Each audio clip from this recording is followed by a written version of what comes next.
So we're here with Dustin.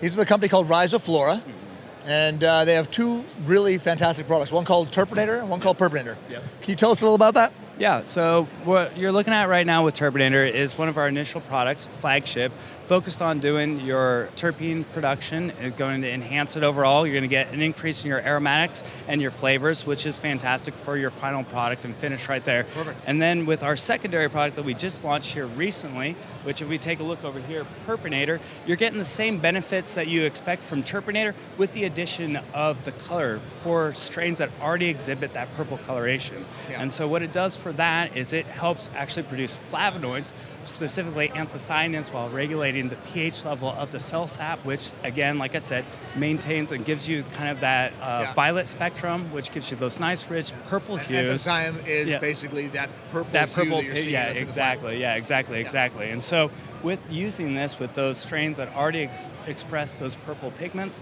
you're going to get just a little bit more. You're going to get that finished product that just looks fantastic, and overall, you're going to enjoy what you're getting out of it. Fantastic. Yeah. Cool. Yeah. Thanks so much, Dustin. No much. I really appreciate you guys bringing Terpinator and Purpinator up to Canada, and look for more from Rhizoflora. Perfect. Thank you. We're Thanks. excited. Thank you. Appreciate it. Yeah.